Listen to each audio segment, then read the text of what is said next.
अनोखी वसीयत, दिल छू लेने वाली कहानी। रोशनी जी के निधन से पूरा परिवार गहरे शोक में था। गोपाल जी और उनकी पत्नी के लिए ये समय अत्यंत कठिन था। रोशनी जी ने पूरे परिवार को एक सूत्र में पिरोकर रखा था और उनके जाने से परिवार में एक बड़ा खालीपन आ गया था। रोशनी जी के अंतिम संस्कार के बाद 13वीं की तैयारियां जोरों पर थीं।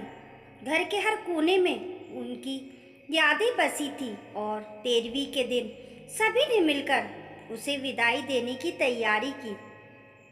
13वीं के दिन घर के सभी सदस्य और रिश्तेदार एकत्र हुए। सबने मिलकर हवन किया और रोशनी जी की आत्मा की शांति के लिए प्रार्थना की। इस दौरान रोशनी जी के बचे हुए कपड़ों और सामान को दान में देने का निर्णय लिया गया, जिससे कि उसकी यादों को अच्छे कार्यों में बदलकर संजोया जा सके।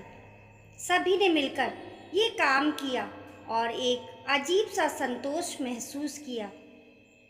13वीं के बाद जब सब लोग बैठे थे, तभी अचानक दरवाजे पर दस्तक हुई।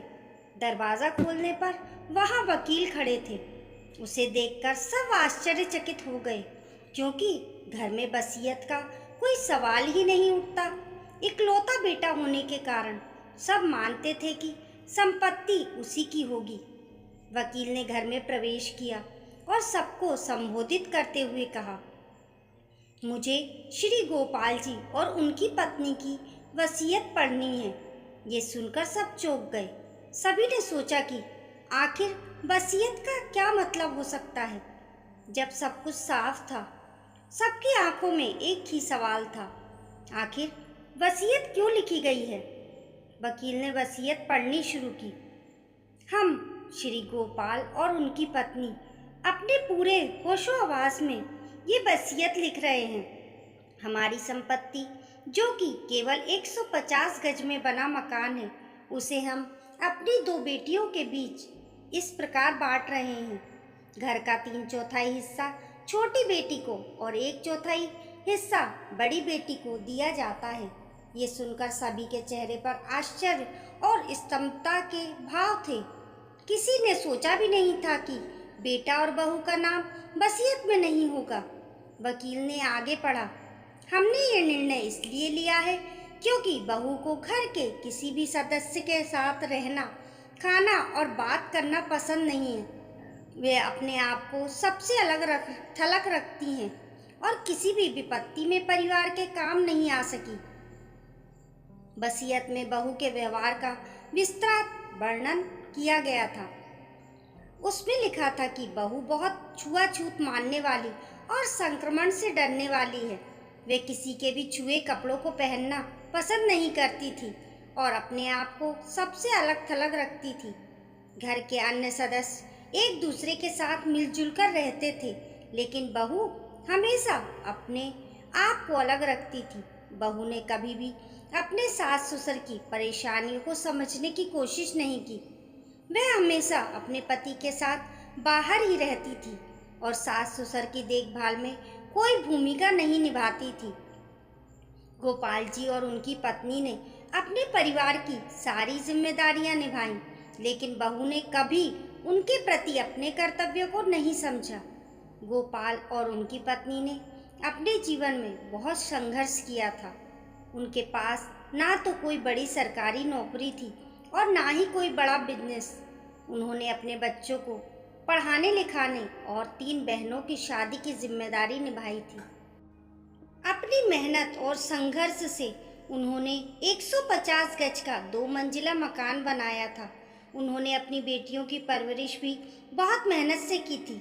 बड़ी बेटी की शादी कर दी और छोटी बेटी ने आईटी क्षेत्र में प्रोजेक्ट मैनेजर के पद पर कार्यरत होकर अपने परिवार का नाम रोशन किया। छोटी बेटी ने हमेशा अपने भाई की जिम्मेदारियों को अपने कंधों पर लिया और अपने माता पिता का सहारा बनी रही। जब वसीयत पढ़ी गई तो सभी ने बड़ी ध्यान से सुना। गोपाल जी और उनकी पत्नी ने अपनी छोटी बेटी को 3/4 हिस्सा और बड़ी बेटी को 1/4 हिस्सा दिया। उनका यह निर्णय परिवार की भावनाओं और मूल्यों को ध्यान में रखकर लिया गया था। उनकी छोटी बेटी ने अपने भाई की जिम्मेदारियों को बखूबी निभाया था। आईटी क्षेत्र में प्रोजेक्ट मैनेजर के पद पर रहते हुए उसने अपने माता पिता और भाई के प्रति अपनी जिम्मेदारियों को निभाया। उसने अपने परिवार की हर कठिनाइयों में साथ दिया और हमेशा उनके लिए खड़ी रही। वसीयत पढ़ी जाने के बाद परिवार में एक नई शुरुआत हुई। गोपाल जी और उनकी पत्नी के इस निर्णय ने ये साबित किया कि पारिवारिक मूल्यों और आत्मसम्मान का महत्व संपत्ति से कहीं अधिक होता है।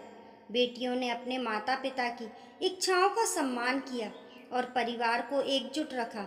रोशनी जी के जाने के बाद परिवार ने उनकी यादों को अच्छे से कार्यों और प्यार में बदलकर संजोया। इस प्रकार एक नई पीढ़ी ने अपने पारिवारिक मूल्यों और जिम्मेदारियों को समझते हुए आगे बढ़ने का संकल्प लिया। उन्होंने मिलजुल कर अपने परिवार को संभाला और अपने माता पिता के सपनों को साकार किया। ये कहानी ये सिखाती है कि परिवार में सबसे महत्वपूर्ण होता है प्रेम, सहयोग और समझदारी। गोपाल जी और उनकी पत्नी ने अपने जीवन के अनुभवों से ये सिखाया कि संपत्ति से ज़्यादा महत्वपूर्ण पारिवारिक प्रेम और आपसी समर्थन है। उनका ये निर्णय एक उदाहरण है कि परिवार की खुशहाली और एकता को कैसे बनाए रखा जा सकता है।